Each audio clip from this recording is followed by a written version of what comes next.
livraison de solutions analytiques et naturellement vous permettre d'atteindre vos propres objectifs d'affaires.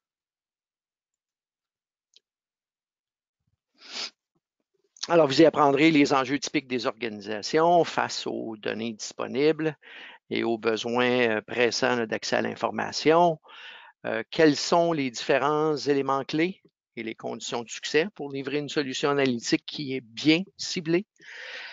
Quels sont les volets d'une démarche qu'on va vous présenter qui, nous croyons, est pratico-pratique, mature et éprouvée? Et finalement, là, quels sont les bons choix d'architecture et ses composantes là, dans l'environnement ou l'univers de Microsoft? Je vais prendre une petite minute là, afin de se présenter. Alors, qui est Faction A? Bien, on est une firme de services professionnels qui est active dans la mise en place de solutions analytiques et on offre la gamme complète là, de services allant de la planification, le développement, la mise en place, le support et la gestion d'analytiques avancées. Par ailleurs, on est aussi un partenaire Microsoft de niveau Gold pour le programme Data et Analytics. Donc, notre expertise est démontrée et certifiée par Microsoft à travers des références clients qui sont vérifiées et des certifications professionnelles qui sont reconnues. Alors, c'est la fin de la pause publicitaire. Donc, pour le webinaire d'aujourd'hui, j'ai fait appel à mon collègue André Deblois. André est responsable de mission chez Faction A depuis un peu plus de 10 ans déjà et il compte là, en tout plus de 30 années d'expérience, dont la grande majorité en service professionnel en informatique. Alors, son rôle chez nous, il consiste à s'engager avec nos clients afin de bien comprendre leurs besoins et s'assurer que nos équipes livrent des solutions complètement satisfaisantes justement pour ces clients. Avant d'aller plus loin, j'aimerais aussi rappeler à tous que le webinaire se veut interactif et donc qu'il est possible de poser directement des questions par clavardage tout au long du webinaire. À la toute fin, on va essayer de répondre à toutes les questions reçues et si jamais on manque de temps, on répondra individuellement à chacune des questions par la suite, soit par courriel ou autrement, afin de s'assurer que tous obtiennent des réponses à leurs questions.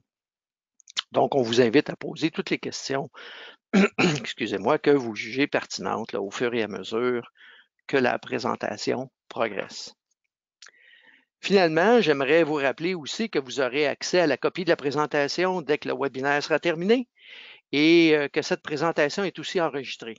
L'enregistrement sera accessible à partir de demain si vous désirez le partager avec vos collègues, par exemple.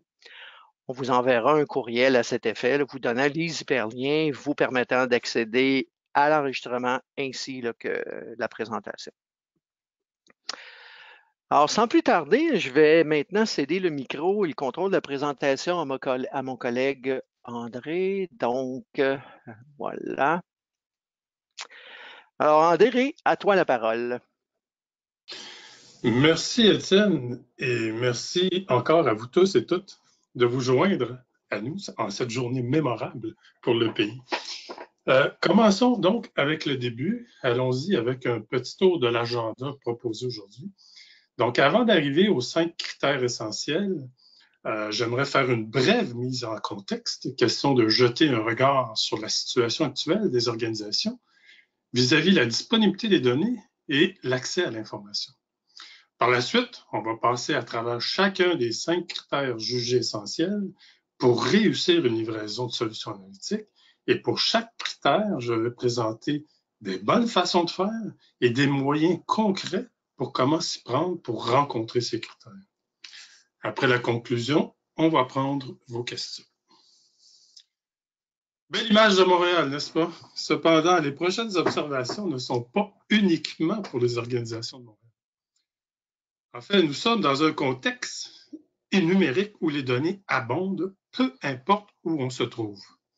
Ces données, de toutes sortes, deviennent essentielles à une saine gestion, voire à la survie des organisations.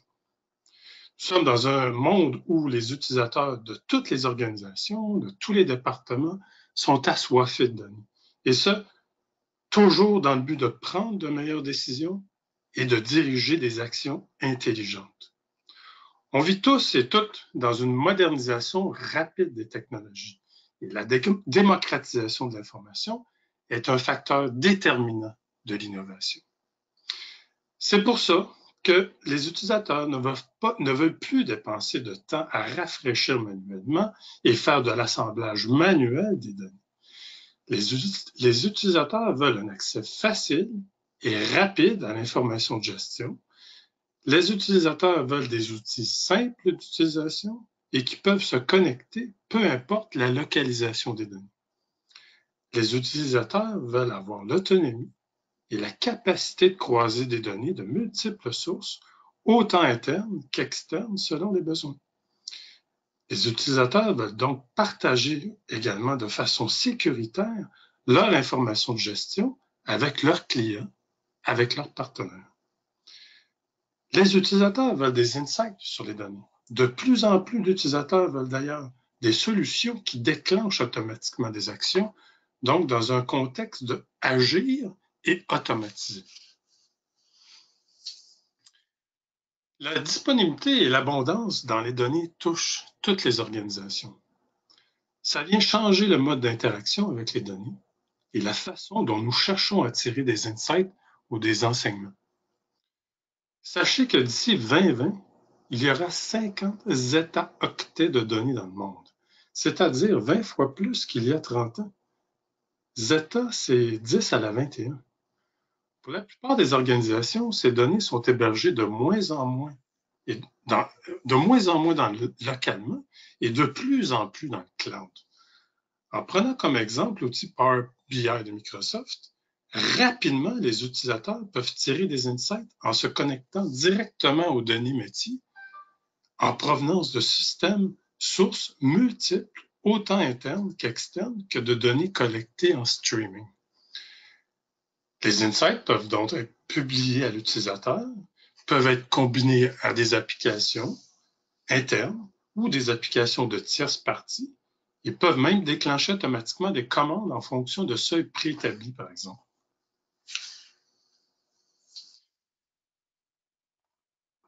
On a tous entendu parler de projets qui ont eu des difficultés. Il n'y a pas personne qui veut se planter pour démarrer et réaliser ou mettre à niveau une solution analytique. Voici donc à haut niveau les 5 principaux critères pour mener à bien une livraison de solutions analytiques. L'appui et l'implication des parties prenantes, une démarche éprouvée pour concrétiser la valeur d'affaires, les bons choix d'architecture et de ses composantes, l'expertise et les qualifications, et la communication. Ces critères essentiels proviennent de notre expérience et de notre savoir-faire. Je vais les présenter et expliquer pourquoi chaque critère est essentiel et comment on peut arriver à les atteindre. Ça peut avoir l'air trivial et évident. Cependant, on voit toujours des initiatives qui démarrent sans l'appui ou la participation du promoteur, qu'on appelle aussi commanditaire, champion, propriétaire du produit, subject matter expert. Dès le début de toute initiative analytique, il faut à tout prix s'assurer d'avoir l'appui de dirigeants et des gens des lignes d'affaires qui croient et voient la valeur qu'apporte l'exploitation des données. Pourquoi? Parce que ça permet d'établir un consensus sur la compréhension de l'initiative, ça permet de fixer une vision et des objectifs à atteindre, ça permet de guider les priorités, ça permet d'avoir accès et de mobiliser les différentes ressources requises, et ça permet d'éliminer toute embûche lors de la réalisation. D'être le commanditaire, champion, propriétaire du produit, c'est pas un rôle évident nécessairement à jouer. Et c'est pas facile. Surtout qu'on voit pas nécessairement de formation spécialisée dans ce domaine de compétences, comme on peut en voir pour un gestionnaire de projet avec le PMI, par exemple. Et ça demande évidemment une disponibilité, et ce rôle est capital, indispensable pour démarrer et réaliser l'initiative. Il a plein de bénéfices à cette participation cruciale.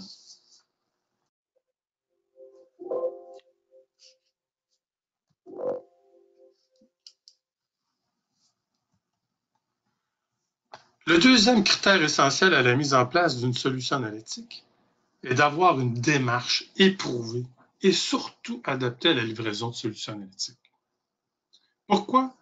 Parce que la démarche permet à tous les intervenants et tous les membres de l'équipe d'avoir un référentiel du travail, d'avoir une compréhension des activités à réaliser, d'avoir une compréhension de l'organisation du travail, d'avoir une compréhension du calendrier de livraison.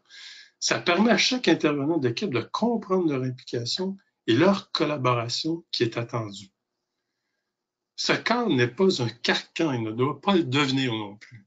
C'est une référence et ça doit être flexible et agile pour atteindre les objectifs donnés et doit être surtout utilisé pour augmenter les chances de succès.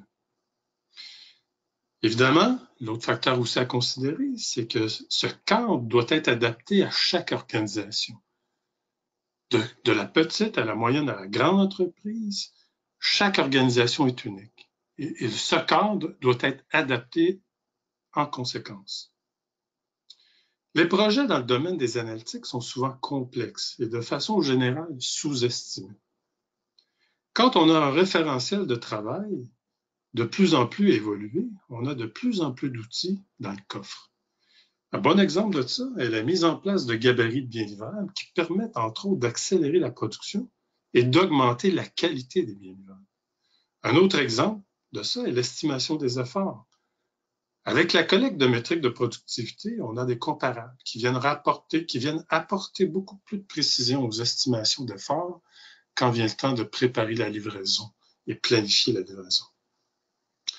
Bref, l'improvisation dans la livraison de solutions analytiques n'est carrément pas une option. Je vais prendre quelques slides pour vous en parler davantage et vous parler surtout davantage d'une démarche éprouvée. Dans une démarche éprouvée, il y a des principes directeurs qui guident l'équipe tout le long de l'engagement. La priorité numéro 1 demeure toujours la pleine satisfaction de la clientèle et des utilisateurs. Pour arriver, il faut absolument livrer des biens livrables utilisables par l'utilisateur, comme par exemple un tableau de bord sur la gestion de l'inventaire, sur le suivi des ventes. Il faut absolument livrer fréquemment et rapidement, même si ce n'est pas complet comme fonctionnalité. C'est la façon d'obtenir un retour graduel sur l'investissement et c'est la façon de contribuer à l'adhésion, à garder la motivation, pouce et sourire par en haut. La participation active et l'étroite collaboration entre les gens de métier et des technologies sont clés pour rencontrer les attentes et maximiser la valeur d'affaires. Une communication fluide et le partage des artefacts tout le long de la livraison est un facteur qui favorise grandement la bonne compréhension du produit fini. Pour l'organisation des équipes, la préférence sera de former de petites équipes qui sont en mission et en mode commando. C'est déjà prouvé que de grandes équipes ajoutent des risques et diminuent la productivité. Il est mieux d'avoir 2 petites équipes en parallèle qu'une grande équipe. Garder un calendrier fixe de livraison, quitte à enlever de la fonctionnalité. Il faut alors convenir en équipe qu'est-ce qui peut être enlevé pour respecter la date, et c'est pas toujours facile. Ça prend une gestion ferme et serrée de la portée, parce qu'on a souvent tendance à en rajouter que d'en soustraire. Il faut donc bien gérer les temps qu'à faire, les priorités, la portée, et mettre en place, si c'est possible, un carnet de produits, donc un backlog qui servira de journal des besoins. Nous sommes toujours dans le deuxième critère essentiel de la démarche éprouvée. Quand arrive le temps de démarrer une initiative analytique, la démarche éprouvée vient contribuer à savoir comment s'y prendre. Par quoi commencer? Doit-on lancer l'initiative par sujet d'affaires? Quels outils et quelle technologie doit-on choisir? Comment on incorpore les services info-nuagiques dans la solution? Quelle expertise a-t-on besoin pour livrer une solution analytique? Quelles sont les principales activités à prévoir? Combien d'efforts? Combien de budget doit-on prévoir? Comment s'y prendre? Ici, on voit les 2 premières itérations types d'une démarche éprouvée qui se veut itérative et incrémentale. L'itération d'avant-projet suivie de l'itération 1. l'itération d'avant-projet comporte essentiellement 3 volets. Les besoins, l'architecture et la planification de l'itération ou de la première itération d'indicateurs ou de composants de solutions analytiques. Regardons de plus près les besoins informationnels suivis par l'architecture, qui est elle aussi un critère essentiel.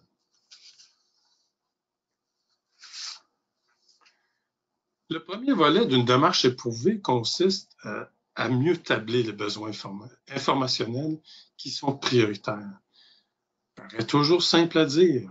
Pourtant, plusieurs débutent par des composants d'infrastructure ou par l'engin de base de données ou par recenser l'ensemble des besoins informationnels. Pour livrer de la valeur d'affaires au plus pressant, on doit se concentrer sur la thématique identifiée comme prioritaire et ayant une valeur d'affaires importante aux yeux de l'organisation, comme par exemple la gestion de l'inventaire. La façon rapide de tabler les besoins informationnels est de tenir des ateliers avec les représentants des affaires. Ces ateliers sont des rencontres, idéalement face à face, entre le représentant des affaires et ceux des technologies. Qu'est-ce qu'on veut comprendre lorsqu'on parle de besoins informationnels?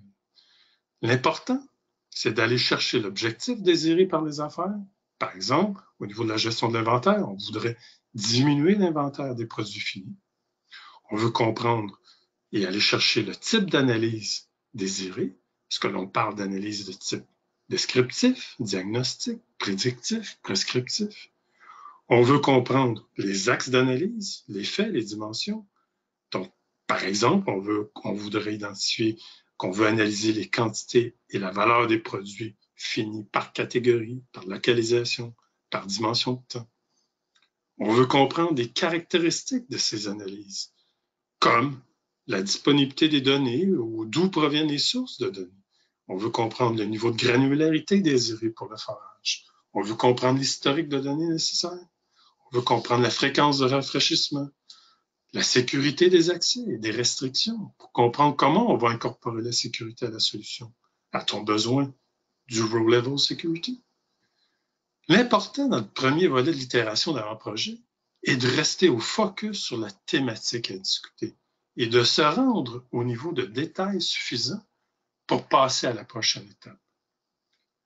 Dans le cas de la démarche éprouvée, on doit être en mesure de confirmer la solution et par la suite confirmer l'estimation des efforts pour réaliser et planifier la première itération de livraison des indicateurs, par exemple.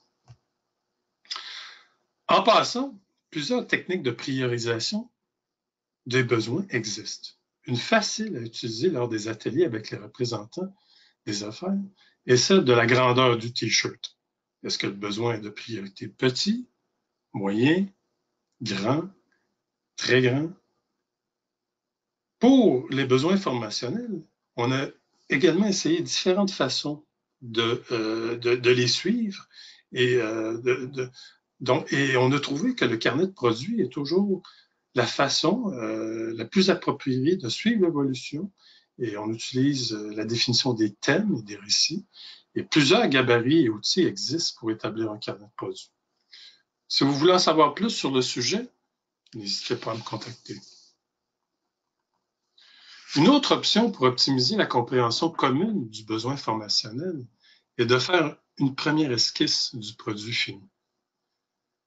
On peut faire, avec les outils comme Microsoft Power BI, on peut faire un rapide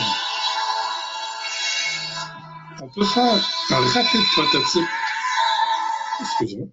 On peut faire un rapide prototype alimenté avec un sous-ensemble de données en très peu de temps. Ça vient mettre une image sur le résultat désiré. Ça vient susciter les commentaires des membres de l'équipe et surtout, ça vient confirmer mutuellement la vision et le focus du produit fini à tous les membres de l'équipe. Le plus tôt qu'on peut bâtir ce prototype, le mieux ce sera. Il faut le bâtir, le partager de sa version préliminaire à sa version finale. Un autre élément qu'on aime beaucoup lors des ateliers des besoins qu'on fait avec les utilisateurs, c'est quand les utilisateurs est déjà préparé et arrive parfois avec son premier jet de tableau de bord qui a été fait soit avec Excel ou Power BI. Ça donne déjà un bon survol des attentes et un bon coup de pouce à la compréhension mutuelle des besoins. Le troisième critère essentiel à la mise en place d'une solution analytique est de faire les bons choix d'architecture et de ses composants.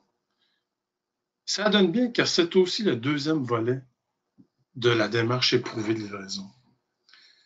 Les bons choix s'imposent dans le domaine de l'architecture des solutions analytiques car ça représente les fondements de la solution qu'on veut le plus pérenne possible. On ne veut surtout pas faire des essais et des erreurs ou mettre en place du legacy. Les choix à faire ne sont pas évidents, du fait que le domaine de l'architecture est encore plus étendu aujourd'hui et encore plus complexe.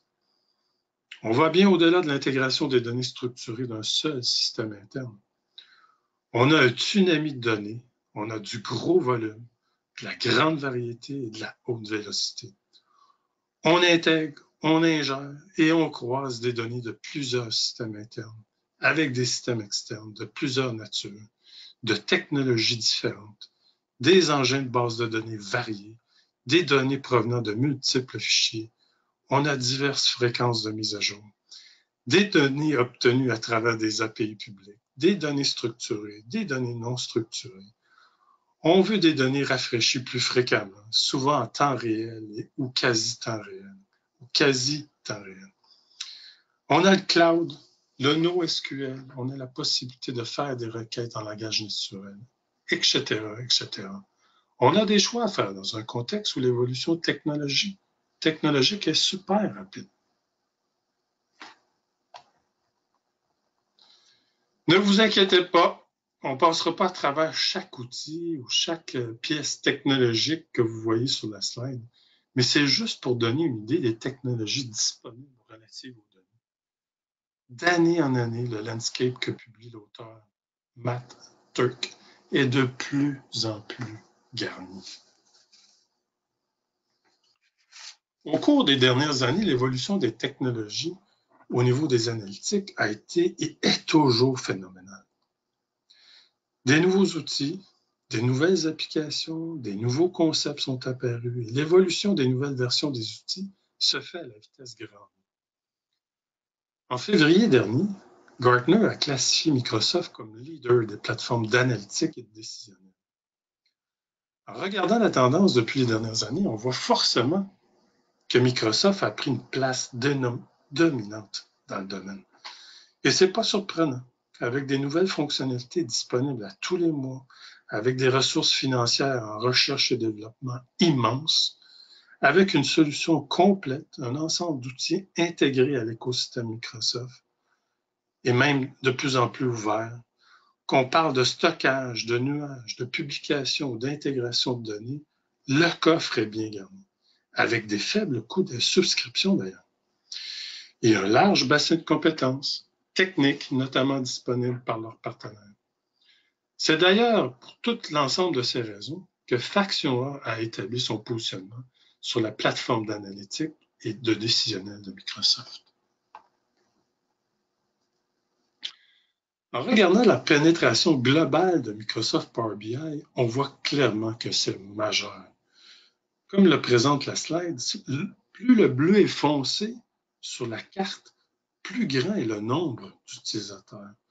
On retrouve donc un très grand nombre d'utilisateurs, et ce, toujours en croissance constante à travers le monde. Nous sommes toujours sur le troisième critère essentiel, qui est de faire les bons choix d'architecture et des composants.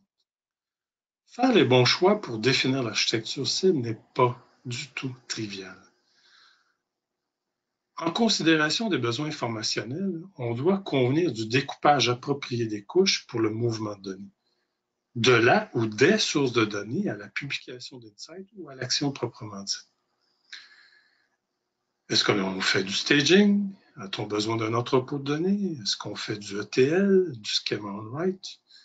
Fait-on de l'ingestion de données brutes dans un lac de données pour que ces données brutes soient par la suite traitées et rendues disponibles dans les comptoirs de données? Est-ce que l'on fait du schema on-read, du ELT? Est-ce qu'on veut consolider les règles d'affaires pour l'harmonisation des données? Est-ce qu'on veut mettre en place une couche sémantique? Doit-on cibler un ou des comptoirs de données? Plusieurs scénarios peuvent être envisagés pour définir l'architecture. Cependant, on doit évaluer les pour et les contre de chaque scénario possible, en considération de l'écosystème de l'organisation et des besoins informationnels. Les organisations ont bien souvent des solutions en place. Alors, il est possible d'avoir une coexistence d'un environnement informationnel conventionnel et un plus moderne. Il est possible aussi d'avoir la coexistence des données en local et dans le cloud Azure. Quels facteurs doivent être évalués pour prendre les bonnes décisions d'architecture et retenir un scénario plutôt qu'un autre? Eh bien, pour faire un bon travail, plusieurs facteurs sont à considérer pour établir les différentes couches et composants de la solution. On doit considérer les types d'analyse. Est-ce que les données sont structurées, non structurées, le volume de données, le format des fichiers ingérés, les besoins de rafraîchissement, est-ce qu'on y va en streaming, en différé, en temps réel ou quasi-temps réel?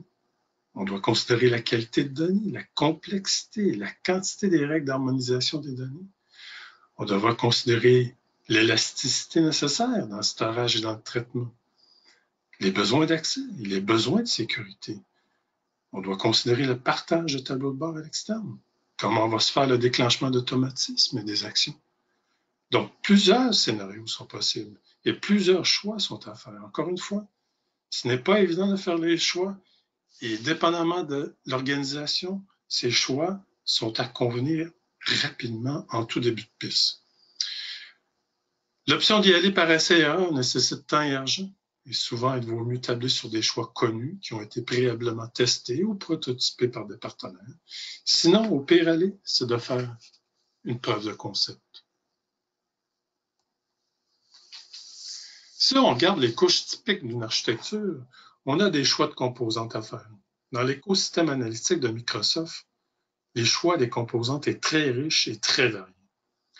Convenir du bon choix d'architecture sécure, pérenne et performante s'avère parfois difficile pour les moins initiés. Sans couvrir toutes les couches et toutes les composantes possibles d'architecture de l'écosystème de Microsoft dans ce webinaire, il reste que les choix fondamentaux sont à établir. Et ces décisions doivent être prises en toute connaissance de cause. Comme par exemple pour la couche de présentation de l'utilisateur, en plus de Power BI, on pourrait convenir de la stratégie de publication des tableaux de bord. On aura potentiellement établi la stratégie de partage à l'externe des tableaux de bord. Encore là, plusieurs options sont possibles. D'ailleurs, pour votre information, on a déjà tenu un webinaire juste sur ce sujet. Si on a une couche sémantique à mettre en place avec Azure Analysis Services, on doit regarder les aspects de comment va se faire l'implantation de la sécurité, la définition des rôles, le role level security, les aspects de performance, les règles d'harmonisation, la modélisation, etc. Pour la couche de stockage, dépendamment du volume de données, du format des données, si on a des données structurées ou non, les besoins en rapidité de traitement. Donc, dépendant de l'importance accordée à l'élasticité ici et la flexibilité qu'on veut se donner, on pourra considérer Azure Data Lake, Azure SQL Data Warehouse ou Azure SQL DB. Pour la couche d'intégration, si on a choisi Data Lake, on va aller avec Data Factory et faire du LT, du Schema on Read. Pour d'autres cas de figure, on pourrait y aller avec SSIS. Et ça dépend de la localisation, du volume et du format des sources. Dans l'écosystème de Microsoft, plusieurs autres composantes analytiques existent. On y retrouve plusieurs composantes pour l'Internet des objets, le machine learning, l'analyse des sentiments, le streaming analytics. Ça peut devenir rapidement complexe et de faire les bons choix et de mettre en place ces services peut aussi demander beaucoup de temps et de connaissances. Ici, on voit une représentation, somme toute, simplifiée des couches et des composants d'infrastructure analytique. Les pour et les contre de chaque scénario et combinaison des composantes qui fonctionnent bien ensemble doit être définie et évaluée judicieusement. L'autre point qu'on n'a pas parlé, eh bien, ce sont les coûts. C'est sûr que les coûts relatifs et récurrents aux souscriptions des services infonuagiques doivent être considérés et balancés et considérés dans la balance, en fait. Toujours dans les bons choix d'architecture, on doit aussi convenir des différentes techniques de modélisation des données qui seront retenues.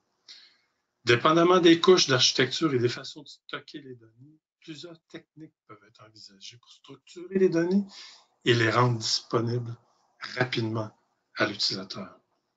Il y a donc des choix à faire sur les différentes techniques de modélisation. Est-ce qu'on y va en troisième forme normale? Est-ce qu'on y va de façon multidimensionnelle, avec des modèles multidimensionnels? Est-ce qu'on utilise le Data Vault 2.0? Encore là, plusieurs facteurs sont à considérer, comme par exemple l'historique de données, le volume de données, la capacité d'évolution, etc. L'autre élément à considérer, et comme mentionné lorsqu'on a abordé le prototype tout à l'heure, il est toujours de bon augure de débuter le plus tôt possible avec une première version du modèle de données et de le partager, de le revoir de sa version préliminaire à sa version finale. Ça permet de bien comprendre dans quoi on s'embarque.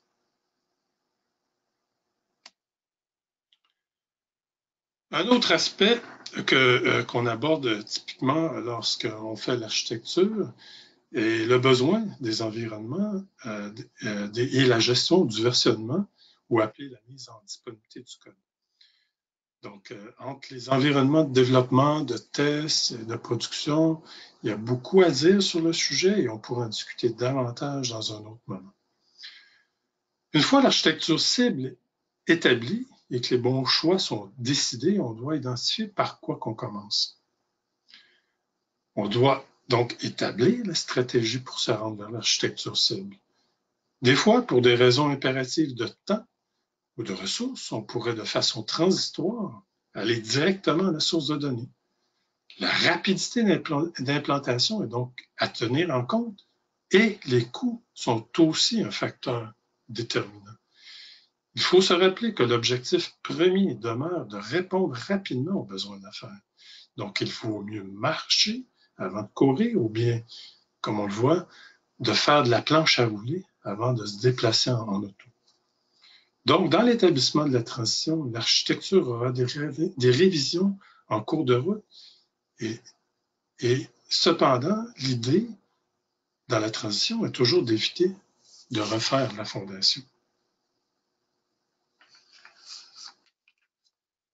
Le quatrième critère d'importance est celui de l'expertise et des qualifications. Premièrement, on a parfois des questions. Quelle équipe ça prend pour livrer une solution analytique? Quels sont les profils requis des ressources? Quelles sont les responsabilités des ressources? Alors, est-ce que je peux faire ça tout seul ou est-ce que je dois absolument avoir des nouvelles ressources dans l'équipe? Donc, pour livrer rapidement une solution et de la valeur, ça prend une équipe intégrée avec différents profils, qualifications et compétences. Encore une fois, ça ne veut pas dire que ces profils sont à temps plein. Habituellement, plus les ressources sont seniors, le moins ils sont affectés au projet. Et tout comme les autres profils, leur implication est modulée selon les besoins. Comme par exemple, l'architecte sera beaucoup plus présent au début de l'initiative, le gestionnaire d'itération tant qu'à lui pourra être affecté tout le long de l'itération sur une base de temps partiel. Parfois, on a aussi des cas où le même individu prend plus qu'un rôle. Donc, ça dépend de l'envergure de l'initiative, ça dépend de l'organisation, de la complexité de la solution et du calendrier de livraison. Ça prend des spécialistes de livraison de solutions analytiques. Ça prend donc des bons architectes et des modélisateurs de données pour faire les bons choix, comme discuté plus tôt. Ça prend des compétences en solutions analytiques qui sont différentes de celles requises pour le développement de systèmes opérationnels. Ça prend des qualifications et compétences spécialisées sur les technologies analytiques. Les architectes doivent avoir non seulement la connaissance, mais aussi l'expérience dans l'utilisation de cette technologie. Ça prend des spécialistes dans la mise en place et le développement des composantes d'intégration de données, ce qu'on appelle plus familièrement des développeurs back-end. Donc, c'est des spécialistes qui maîtrisent les technologies d'intégration choisies, que ce soit Azure Data Factory, Azure Data Lake, SSIS, SQL, les bases de données et les spécificités de l'info nuagique. Ça prend des concepteurs d'applications analytiques, ce qu'on appelle plus familièrement les développeurs front-end, qui maîtrisent les technologies choisies, qui maîtrisent la modélisation de la couche sémantique et les règles de l'art dans la présentation de l'information dans les tableaux de bord produits. Ça prend un gestionnaire d'itération qui suit l'avancement, qui facilite toute élimination d'obstacles à l'avancement et qui se concentre sur la maximisation de la productivité. Ça prend essentiellement un ou des représentants des affaires pour les besoins informationnels, donc pour comprendre, comme on a parlé plus tôt, les axes d'analyse, les indicateurs, les hiérarchies des accès au niveau de la sécurité. Ça prend ces représentants d'affaires pour déterminer et convenir des priorités, la valeur anticipée, et bien sûr qui assurent la validation du produit fini. Ça prend également des experts qui connaissent les systèmes sources, autant internes qu'externes, donc qui connaissent les structures de données des systèmes sources, les tables, les attributs, les relations, le comportement des données aussi dans le temps idéalement. Donc, ça prend aussi des administrateurs de souscription qui vont définir les différents paramètres de configuration des services. Donc, ça prend des administrateurs de système pour les accès au réseau. Encore une fois, c'est tout dépendamment des initiatives et de l'organisation. Ces profils ne sont pas tous nécessaires, encore une fois, mais du moins, parfois, plusieurs rôles est assumé par le même individu. Pour les spécialistes en solutions analytiques, ça prend des individus ayant une solide formation spécialisée offerte par les universités, comme par exemple une maîtrise en intelligence d'affaires. Ça prend aussi des formations et des certifications octroyées par les fournisseurs, comme celle de Microsoft. Tout moyen pour augmenter la formation et la connaissance doit être mis en place. Donc, on peut mettre en place des lunch and learn pour le partage de connaissances. Il existe également une communauté active dans le monde des analytiques de Microsoft, que ce soit virtuel ou des rencontres comme Meetup. La communauté est très active et il y a beaucoup de connaissances à acquérir de ce niveau. Ça prend donc des individus qui ont une volonté d'apprentissage pour être constamment à l'affût des nouveautés. Les technologies évoluent rapidement et la formation dans ce domaine doit être continuelle. Ça peut prendre aussi du transfert de connaissances tacites par des pairs, par des mentors. Ça prend du savoir-faire avec des compétences démontrées dans diverses expériences de terrain. Et tout ça ne s'acquiert pas du jour au lendemain. Ça prend la reconnaissance, idéalement par un fournisseur de technologies reconnu. La satisfaction de la clientèle dans notre créneau, comme celui de tout groupe informatique désireux d'avoir un bon service à leur clientèle, le fait d'avoir des témoignages d'appréciation est d'une importance cruciale et de grande valeur.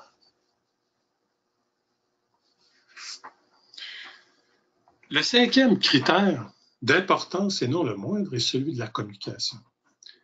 Les membres de l'équipe de livraison de solutions analytiques doivent être au diapason sur la vision de l'initiative, sur les objectifs et la portée. Tout ce beau monde doit être une équipe solide et tissée serrée. Il faut éviter les silos et tout doit être fait pour optimiser la communication entre chaque membre de l'équipe. Il faut, comme on disait auparavant, d'avoir de petites équipes qui sont en mode commando. Donc, moins qu'il y a d'individus, moins qu'il risque d'y avoir du bruit sur la ligne ou de transfert d'informations.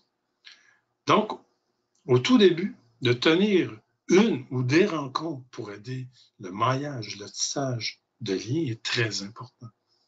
La rencontre de démarrage n'est pas un luxe et doit inclure tous les membres de l'équipe. De partager, de présenter à tous les membres de l'équipe un calendrier de livraison vient camper les attentes. Dans ce cas-ci, on voit que les 2 premières semaines sont prévues pour l'itération d'avant-projet et que l'itération 1 va se dérouler sur une cédule de 5 semaines consécutives pour mettre en place un entrepôt de données, la couche sémantique, ainsi que la production d'un tableau de bord. Il ne faut pas oublier, la livraison d'un bien livrable utilisable par l'utilisateur doit être rapide et fréquente. Et souvent, un calendrier qui va au-delà de, je dirais, d'un 5 à 6, 7 semaines augmente considérablement le risque de ne pas atteindre la cible. Pour le quotidien, une mêlée de 15 minutes se tient ou doit se tenir entre les membres de l'équipe. Idéalement, en début de journée, ça peut se tenir en face à face ou en utilisant tous les outils disponibles qui existent pour la collaboration. L'idée est de se comprendre, de comprendre ce qui s'est fait, ce qui va se faire dans la journée et surtout comprendre s'il y a des obstacles à éliminer. De façon régulière, il faut produire aussi un statut d'avancement et qui est revisé avec les parties prenantes. Ça permet de comprendre l'avancement et l'utilisation du budget et soulever les enjeux, les risques et les moyens de les atténuer. À la fin de chaque itération, c'est carrément de bonne pratique de tenir une session de rétroaction et de socialiser les succès à la livraison dans l'organisation.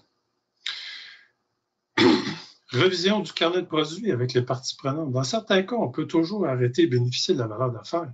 Mais le plus souvent, c'est la poursuite pour répondre aux prochains besoins prioritaires. Il s'agit donc de déterminer et d'avoir en place un carnet de produits pour réviser le périmètre de la prochaine itération et de convenir du plan pour la réaliser.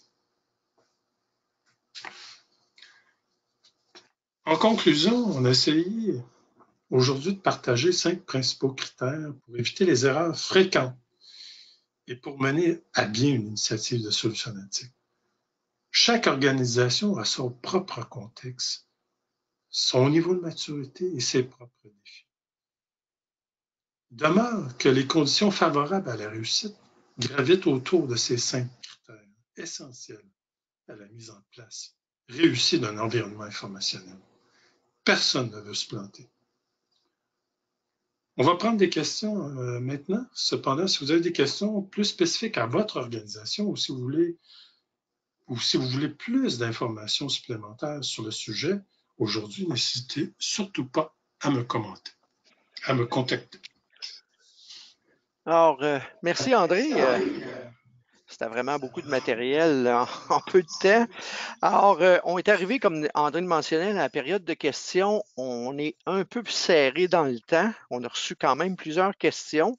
On va essayer d'en prendre quelques-unes et encore une fois, là, je tiens à répéter que si on n'a pas le temps de répondre à vos questions maintenant, on va le faire par la suite là, parce qu'on est un petit peu serré dans le temps. Alors, je passe tout de suite à une première question qui nous vient d'un auditeur. Y a-t-il un nombre optimal d'itérations pour un projet donné? Un nombre optimal d'itérations pour un projet donné. Je dirais non, il n'y a pas de nombre optimal. Par contre, l'idée, c'est toujours de livrer de petites itérations, encore une fois, pour livrer de la valeur d'affaires rapidement et fréquemment.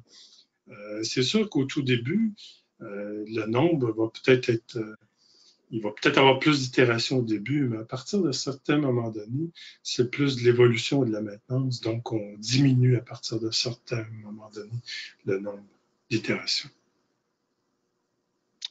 OK. Peut-être une autre question rapidement. Est-ce qu'il est possible d'avoir une partie des données qui alimente les tableaux de bord derrière notre firewall, puis une partie dans le cloud? Je pense que c'est ça. Est-ce qu'il est possible d'avoir une partie des données qui alimentent nos tableaux de bord derrière notre firewall et une partie qui vient du cloud? Oui, absolument.